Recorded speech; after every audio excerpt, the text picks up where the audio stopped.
Welcome to கோடை சமையல். இன்னைக்கு நம்ம கோடை சமையல்ல புதினா சட்னி எப்படி செய்யலாம்னு பார்க்கலாம்.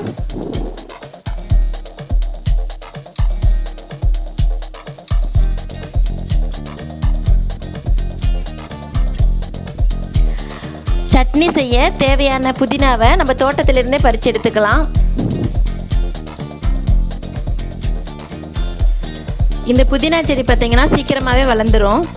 இதுக்கு நிறைய மண் தேவைன்னு அவசியம் இல்லை, நம்ம தொட்டியில் கூட வச்சு வளர்த்துக்கலாம்.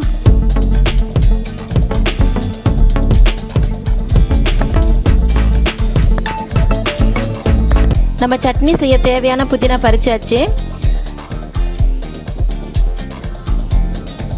இப்போ நம்ம சட்னி எப்படி செய்யலான்னு பார்க்கலாம். இப்போ இந்த சட்னி செய்கிறதுக்கு தேவையான பொருள்: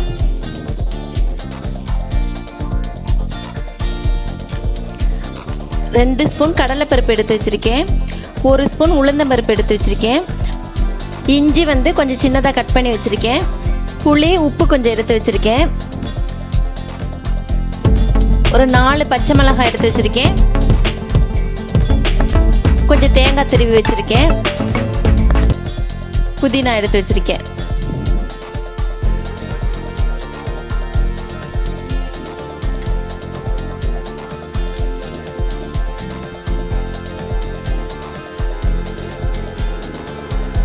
கடாய் ஹீட் ஆனதும் அதில் கொஞ்சம் குக்கிங் ஆயில் சேர்த்துக்கலாம்.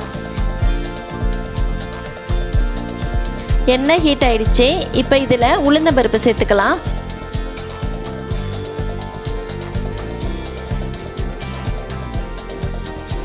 இப்போ இதோட கடலைப்பருப்பையும் சேர்த்துக்கலாம்.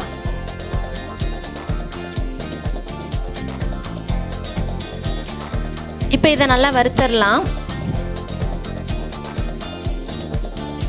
கடலைப்பருப்பு கலர் மாறினதுக்கப்புறம் நம்ம நறுக்கி வச்சு இஞ்சி சேர்த்துக்கலாம், பச்சை மிளகாவே சேர்த்துடலாம்.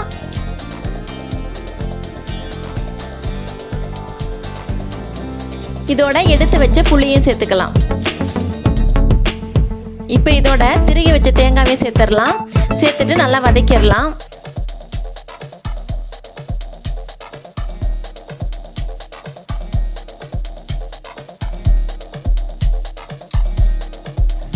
இப்போ நம்ம புதினாவை சேர்த்துடலாம். இதை நல்லா வதக்கிடலாம்.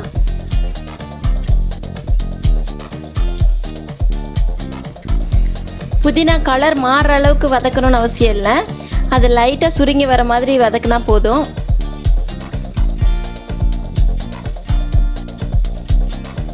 இப்போ இதை நல்லா வதக்கிட்டு இது கொஞ்சம் நேரம் ஆற வச்சிடலாம். ஆற வச்சு நம்ம மிக்ஸி ஜாரில் சேர்த்துக்கலாம். இப்போ இதில் நம்ம தேவையான உப்பு சேர்த்துடலாம். உப்பு சேர்த்து அரைச்சி எடுத்துடலாம்.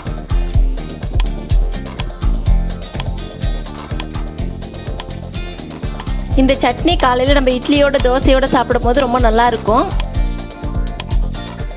சிம்பிளான டேஸ்டான புதினா சட்னி ரெடி. நீங்கள் இந்த சட்னியை ஒரு டைம் ட்ரை பண்ணி பாருங்கள். எப்படி இருந்துச்சுன்னு எனக்கு கமெண்ட் பண்ணுங்கள். எங்கள் சேனல் உங்களுக்கு பிடிச்சிருந்தா லைக் பண்ணுங்கள், சப்ஸ்கிரைப் பண்ணுங்கள்.